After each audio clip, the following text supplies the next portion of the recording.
Hello, hello. Welcome for another episode of the Self-Publishing 30 Days podcast. Hey, it's your host with the most, your main man, Darren M. Palmer. Excited with you to be with you again for another episode. Today we have on my buddy Scott Carson. I'm just going to share a little bit about Scott before he comes on in his own way. Mr. Carson is the host of the popular Note Closer Show podcast, a nationally syndicated radio host with millions of listeners each month. He has been an active real estate investor and entrepreneur since 2002, focused on the niche of distressed mortgage and note industry since 2008. For the past 10 years, he has been helping real estate investors and entrepreneurs create wealth through his teachings and strategies. He is a highly sought after speaker and podcast guest with hundreds of speaking appearances at conferences, real estate clubs, and networking events across the country. He also has been featured in many media outlets, including but not limited to Investors Business Daily, the Wall Street Journal, and Inc.com. He spends his free time traveling to new places and making memories. In this time of COVID-19, I wish we could travel together right now, Scott. I'm not traveling much now, except virtually. You know what I mean? Yeah, virtually, I wish I was at the beach or the Bahamas. That's it, anyway. Man. You know, hey, we live in a dream. But Scott Carson, welcome to the show, my man. Hey, man, I am so honored to be here and looking forward just to providing value and helping out your audience and listeners any way you can. If you guys are listening to this, click on over right now and hit the subscribe button and leave Darren a 5-star review because he's doing a great job and you love it. Oh, and we as podcasters all love that. So, but anyway, here to help. Thank you so much, Scott, man. I really appreciate it, man. So let's just, if I left out anything in the bio, please fill in the gaps. And if you don't mind, if I think I'm correct, are you an author, Scott? I am an author. I've got a book out, How to Invest in Real Estate for 40% off or less. We do a lot of writing with our different blogs and articles and stuff like that. But yeah, we've got a book out. I think we've sold 10 to 15,000 copies of it to different real estate investors across the country. We've got another one that we're working on right now as well. I think it's an important thing these days to be an author. I think it's become and replaced the business card if you want to get booked or to talk with people or other things like that. I know it comes in handy when I send a copy of that out, or it becomes a giveaway that we can do to give to people, or as an extra added bonus for people to take more than a 30-minute or an hour-long conversation or speech. You know what I mean? Yeah, I definitely understand that, And Scott, just share with the audience too, if you don't mind. I know you understand the book. We do believe in market leader content, building your own platforms. We can see that you are practicing what you're preaching, so to speak, by the different platforms you've been on. You've been able to leverage relationships or whatnot, utilize social media and also the traditional forms of media or whatnot to benefit what you do. So when we look at this, just share with the audience a little bit, what is it that you do and why do you do it? That's a great question. That's the number one question. Everybody's like, what? Debt? Note investing? The Note Closer Show? What does that mean?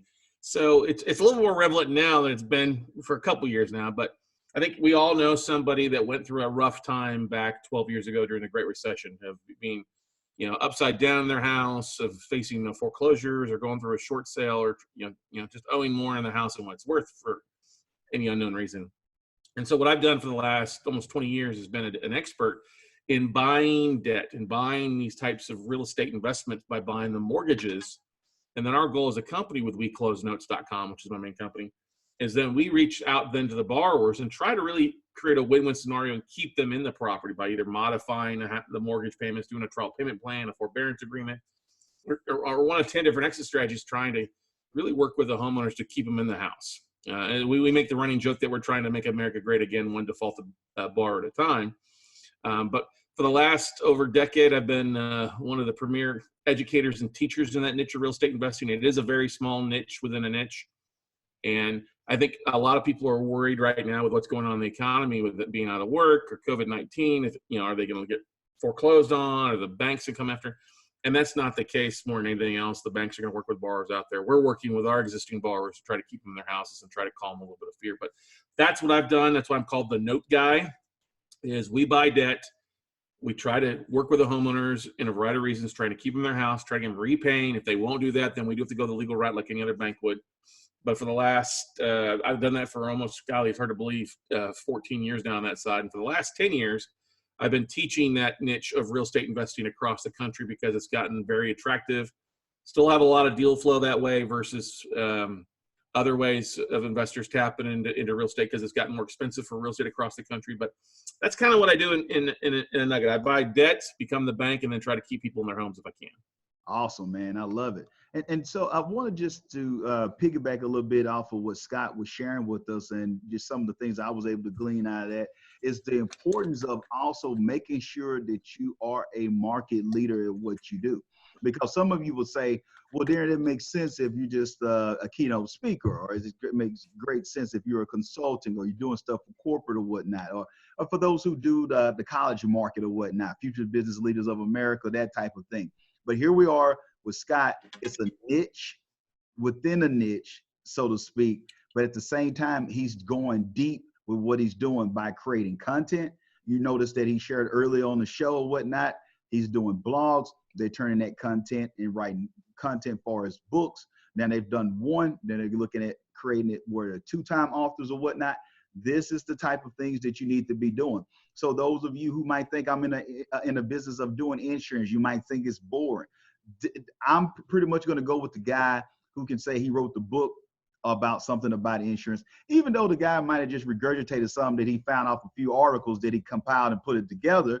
But because he took that time to put it up, put a cover on it or whatnot, and utilize it, in my mind, we know how people do business. That's what people who they know, like, and trust. So that's going to allow for him to be credible. So if I'm going to invest something, I want to be with a source or a person who's a winner and someone who's I think is credible. And that's exactly what Scott is doing as far as what he's doing in his business and his niche. Do you agree with that, Scott? 100,000,000%. You've got, and that's the thing is, you've got to a book these days. You're not going to make millions in being an author. It's the leveraging the thing across the board, the selling other trainings, platforms, masterminds, classes, memberships. Using the book to help yourself get booked, either public speaking. I've used it to help me get booked on other podcasts. It's just that little bit, and it doesn't have to be a 2,000-page Stephen King, The Stand kind of thing. But what works really better now, I think, is more is I like to say the pocket books. The one, my book's not huge. It's like 73 pages, but it's me delivering content. It's me giving true nuggets of information, and that's the thing is it's meant to be an intro start. Now, if they want to get something more complex, then that book leads them into other facets with more in-depth learning. But I think that's one of the biggest misconceptions that a lot of people have. It's like, I'm going to have to sit down and kill myself to write out 30 chapters and 200 pages. And that's not really the case at all. Mine actually was very easily written. I do a better job with video and recording stuff. So I just sat down and outlined like 12 basic chapters. And I did a video discussing each one. And then I transcribed the chapter using rev.com, jumped online, found somebody to help out with the book editing and put it together. And lo and behold, we self-published it and sold over, I think, 10 to 20,000 copies. And it's helped us spread the word on our niche even further across the country. And, that's the ideal message what Scott just shared with us. Scott brought up some valid points. I've shared with so many authors that we have the privilege and honor to work with. If you're coming here looking at, unless you wrote Chicken Noodle Soup for the Soul or the Bible, if you wrote any of those, then you can look at that royalty check and take care of you for the rest of your life. But other than that, you have to, what we call B squared, book to business. You have to use it as the key word, the L, not loser for those or whatnot. I don't want nobody to think that we're bullying, but for leverage. Leverage is the key. What does it lead to? It's the ultimate. Before Russell Brunson or whatnot with ClickFunnels, this is the ultimate funnel right now. Yeah. If you give them a little bit of information, lead them into the other products and services that could benefit them the best, and it creates win-win scenarios when you do it or whatnot.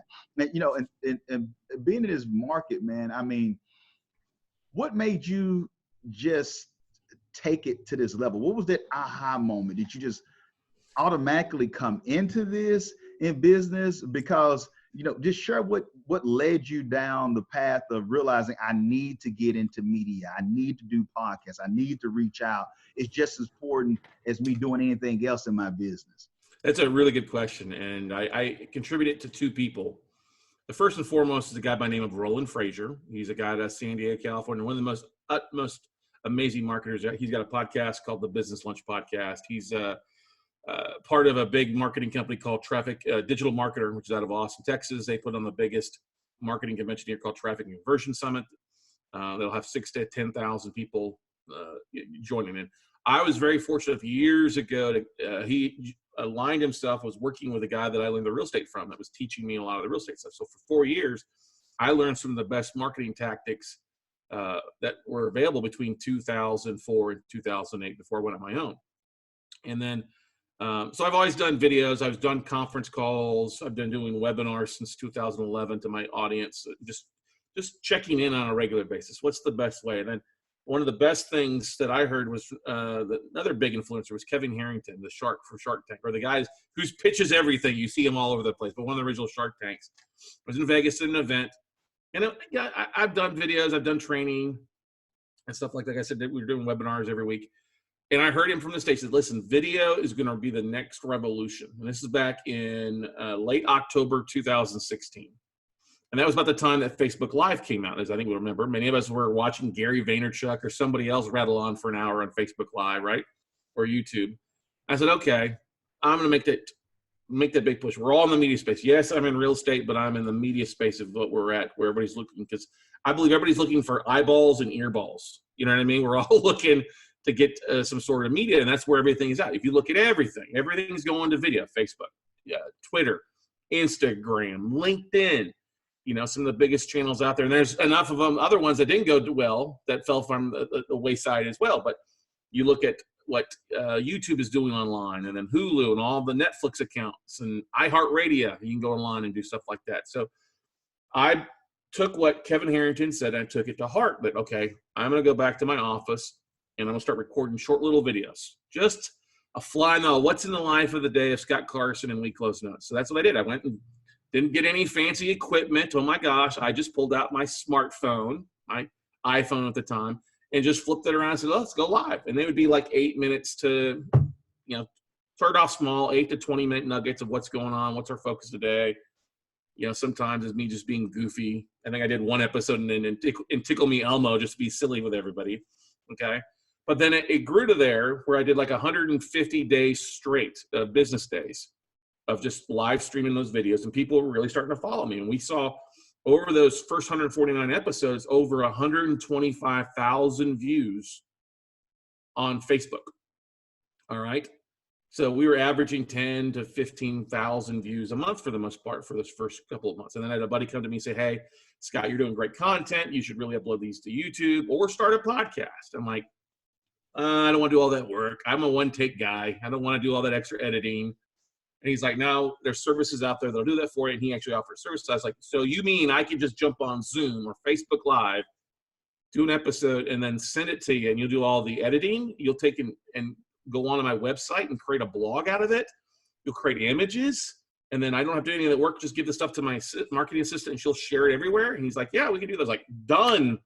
Let's do it. Let's, instead of just doing one thing on Facebook, let's now, as I like to say, it's the marketing octagon. There's 8 sides. So every time we do a video, it becomes an infographic that we share. It then also gets posted to Twitter. It also becomes a blog. It's the audio and the video side. And then, of course, we share it to our email database and then share it everywhere, putting all into the book. We've got our podcast. We're now putting some of the top episodes into a book, chapter by chapter, with our best guests, as a way of people just literally taking a play, kind of what Gary Vaynerchuk did with the Ask Gary V show book that he had out a couple years ago. But that's kind of revolutionized our industry. Now we look back 3 years of roughly having a podcast. We have 700,000 downloads on our main show. It's been syndicated now to the AM FM radio stations across the country too, on 17 channels. We get a couple million listeners on that. And then, of course, the book helps drive people here because they get a taste of what we do. And then they go to the website, and our website's gone from seeing 1,700 hits on a monthly basis to over 7,000 hits. And it's also helped us rank in keywords and all that good SEO, Google juice, to kind of make it a nice, I guess you could say, stew or gumbo, content gumbo when owning our niche. So that's what people always say, like, oh my God, you're everywhere. And they don't really realize it starts with us just coming up with a topic and then kind of cloning it from there across the different platforms. I love this, man. See, this right here, this is worth millions right here. I mean, if you understand what Scott is sharing with us, for those who are looking at going to the next level, this is it. You don't have to make it hard. The same thing that Scott is sharing, I was speaking with our team about that today on the same thing. You just repurpose. I call it the RPC, repurpose content. You repurpose content. So we're going to do this one. Then we're going to put it on. We're going to do regular blogs. Then we're going to do the video blog and put that on Medium, put that on LinkedIn. Then the SEO. And when people look at you, is what you brought up earlier. I like to call it the omnipresent marketing. That when they look up at you, oh my goodness, see this dude, he's on YouTube. Or if they Google your name, what? People do business with people who they know, like, and trust. They're going to see if you're credible. They're going to think to themselves, it's no way when I type this person's name in and I Google them, if he was or if she was a fraud, some would show up, but all I'm seeing is content on this particular area. It must be some validity. It must be something valid to what this person is talking about, because he's on LinkedIn, he's on YouTube. I see him in search. He's on all these different platforms, all these videos with all these other influencers, other people are having him on his show. I think this is the person we need to do business with. Well, and it's also too something, if you've gone through a bad thing, people have had failed businesses, people have started all over again. I mean, you look at all the greatest people out there, they've all failed and time and time again. The best way to bury that stuff down is get on, start sharing new content, push it down the search engines, put the new stuff up, just keep driving it down, so that, I mean, and showing up is the biggest thing, just showing up on a regular basis. But you know what? You're not going to be an expert at things overnight. I'm a big thing in believing in embracing the suck. You only get better from doing it over and over and over again. I mean, I can jump on and do a video pretty much in one take now. First time it would take 10 to 15 to 20 takes, but I realized if I had that piece of content, it was either something that worked 24 hours a day, 7 days a week, 365 years. Once I put it out there as advertising for me, and it didn't do me any good being in my head. I had to get it out to the world, whether it was in writing and putting in a book and putting in the blogs or other things. Hey, it's not going to do you any good in your head. And speaking of that not being in your head, also, Scott, let's just dig a little bit deeper on the importance of reaching out to people and connecting to people that you don't know. So many people I see that they can't get out of their head, so to speak, when it comes to reaching out of their comfort zone.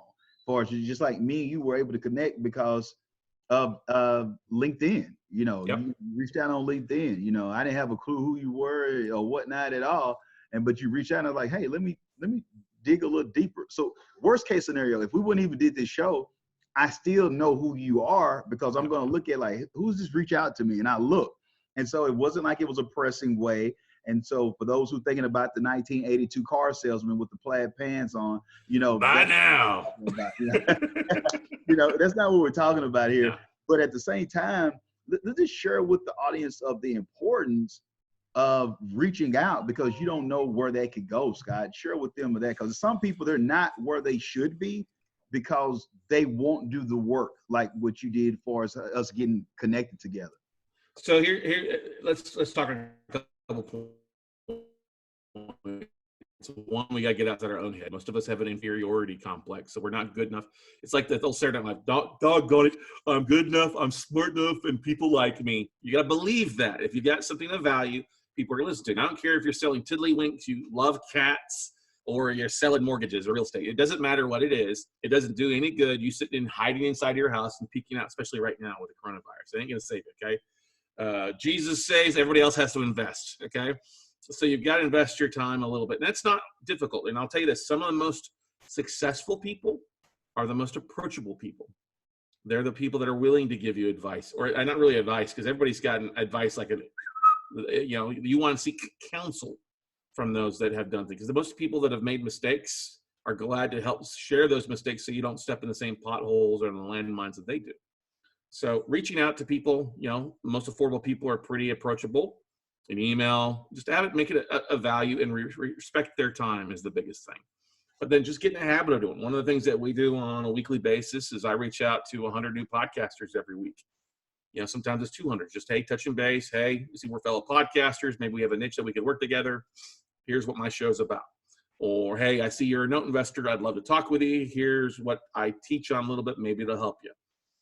Whatever it is, just reaching out to people on a regular basis. It could be LinkedIn, which is free. It could be meetup groups across the country, different real estate clubs is who we target. There's all sorts of entrepreneurial business or other things, types of groups across every major city after, and that's free to jump on it and connect with those people. Facebook, obviously, all sorts of groups. So just get in the habit of reaching out. 80% of sales are made after the 5th contact. So that's one of the most important things that was drilled in my head early on in sales, early on in life, is that 80% of people aren't going to reach out to you until you've reached out to them in some sort of fashion 5 times. Now, most people will give up after the first time. Only 48% of people will reach out a second time or more. So that's what you got to keep. Now, only 2% of sales are made with the first contact. So that's the thing, is know what your matrix are, know your numbers, and then just gamify it. As I like to say, make it a game. I know that if I reach to 100 podcasters in a week, I know probably 20 to 30 are actually going to see that invites, because a lot of people don't check their LinkedIn on a regular basis. But out of those 20 to 30, I know I'm probably going to book at least 3 to 4 calls, if not guest appearances on people's podcasts, or just networking, and then I can refer business to them or vice versa, just getting a chance to build relationships. And that's so important now these days, since we're, kind of tied up at home and not being able to do a lot of things. Man, that's amazing. And, if you just know the numbers and understand that you got to have the dexterity or whatnot to be able to withstand, hey, that little ouch feel, it's not like they're disrespecting or they don't like you. Somebody might have just didn't even see it, because they were tied up, or they might just check it randomly, their inbox or whatnot. Or they might not want anything to do with you at all, but that doesn't mean that it's not someone out there who wants you. Those of you who are tuned in, if you hadn't heard of Scott before, Scott wouldn't have been able to get in front of you if he wasn't willing to reach out. So you must get rid of the limited beliefs that you have about yourself, and realize, hey, man, I got something of value. I got something of service. This will be beneficial to people. Like those who are tuned in, it's going to be somebody who connect with Scott because of this particular show. And you're going to be able to, make your first million or whatnot, scale it higher or whatnot to 5 or whatever it is for you. Or just have it where you're able to take care of your kids' college fund or whatnot because of some of the things that happened. Because it started with Scott saying, hey, you know what? I know the system. I know what I need to do. It's a numbers game. I'm going to have fun with it. I'm going to reach out to this guy, Darren, and others.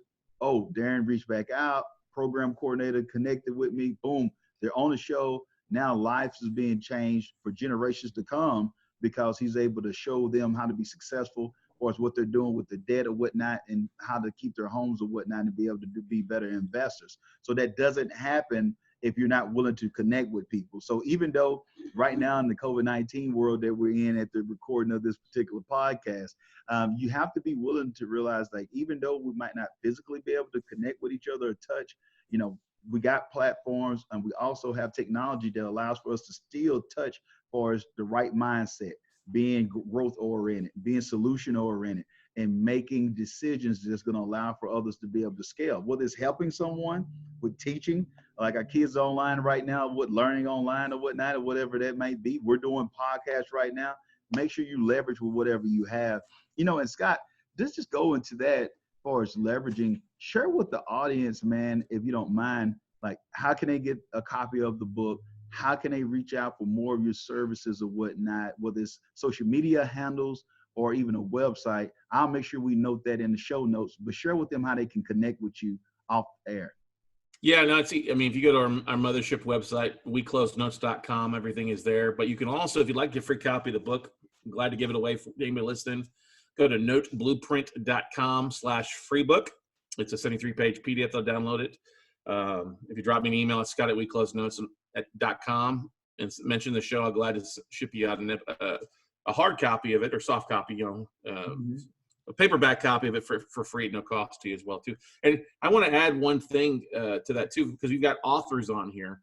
Yeah. One of the things, too, is that one of the things we're planning with our second book is when it comes out, I plan on being on a lot of podcasts, but I'm also going to ask that the people have had on a podcast say, listen, we're scheduled for, let's just say, a November 1st launch. Okay. Can you please hold out and not publish this episode till November 1st? Because then if it was like between now and November, now I got what, 8 months to be on as many podcasts promoting the new book. And then when they all release on November 1st, then it drives sales, it drives people opting in, it drives your traffic. So it can give you a little bit of time out there. Most people think, oh, hey, I need to be on a podcast. It's going to come out immediately. No, I mean, I want you to publish this episode immediately. But if I said, Darren, hey, I got a book coming out. Can we wait till November? You'd be like, sure, why not? You saved me an asset down the pipeline, right? Yeah. Oh man, that's a great takeaway. I'm actually making note of that myself. Like, hey, I'm making a note of that myself. Hey, you definitely want to utilize that, man. My man Scott dropping value bombs like my man John Lee Dumas talks about. But hey, now I'm not EO on fire. I'm just Scott Carson on fire. All right? There you go. Muy caliente, my friend. That's right. So he's doing it or whatnot. And so those are just strategies that you can listen to. But I just want to just have a few takeaways that I'm getting out of Scott. For one, for those who are tuned in, you're seeing the success that Scott is having, but I don't want you to miss the work ethic, the mindset that he has. And he just wasn't like Beyonce. He didn't just wake up like this. He had to put the time and the effort behind it to do what he needed to do. Well, there you go, Scott. I mean, you're hearing in this conversation or whatnot on his podcast, he's invested in himself. He was able to get pointers and notes from individuals who was around him. So that shows you the importance of your environment and your network. But hey, I can do this, boom, boom, boom, boom. Why don't you do a podcast? Why should I do a podcast? The idea didn't come from him. Now I'll be able to utilize what I learned from Scott today because he was able to share it with me. When we get ready to do a lunch or whatnot, we can pre-record and reach out to people and have a big boom when we drop it because of this, And so success leaves clues, people. That's what I want you to get out of this or whatnot. And so now he knows the method, the key metrics or whatnot, key indicators that he needs for us, what's going to allow for him to be successful. Now he's got more of a mindset of, okay, I can forecast now because if I know if I hit this many people up, it's a percentage of this many people going to respond and this is going to happen. And from that, he understands how his funnel is going to go. So know your numbers.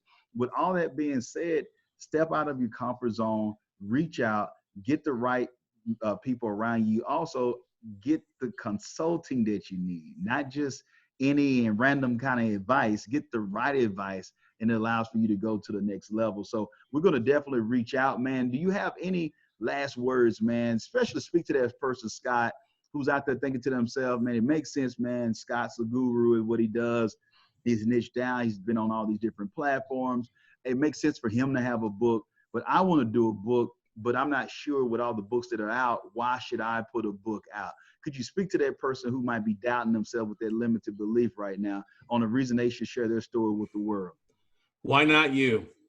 A lot of us will look at, what if I fail? What if nobody downloads the book, nobody buys the book? And I say, what the F? Why not? Just look, what if they do? You are no further along by just sitting on your hands and not doing anything. That's the worst thing you could take action, go do something. If you do fail, you're going to learn more. You're going to get better experience. Look, you look back at my first videos, it was horrible. I mean, I look back at some of them now, I'm like, oh, I got to delete those. I had as my girlfriend says, I had a small farm animal on my face that was growing on there. Okay. But here's the thing. The only thing that you guarantee by not taking action is failure. That's the only thing that you'll guarantee. You can't you can't fall backwards when you fall on your face. You have to fall on your face and fall forward. So move on, get better. It may be a flop, but you'll learn more from taking action and getting in the game than you will from sitting on the sidelines and just being too scared to take action. Because there's the world right now needs action takers more than anything out there. And in this loud world, we need people will take action and do things and be leaders. If you want to read a good book about that, read Tribes by Seth Godin. We all have tribes that follow us that we just need to step up and lead. And in the absence of true leadership, people listen to the loudest voice out there. So get out there, lead, take action, get into the game, and you'll find success along the way. Wow, that is amazing. We're going to leave on that note. But with that book he shared, guys, what Scott just shared with us is with that book, Tribes, you don't need, it's like 7.5 or 7.6 billion people in the world. You don't have to have the customer base that Walmart has for you to be successful. If you just, I'm just using this as a little small number. If you just had like 1,000 people that contributed to what you bought, that's into what you're doing. If it's, setting traps, and I didn't say set, if it's just keeping up and babysitting cats, it's a community for babysitting cats. There's a big community for babysitting cats. Exactly. Trust me. I know. There's a huge cat environment out there.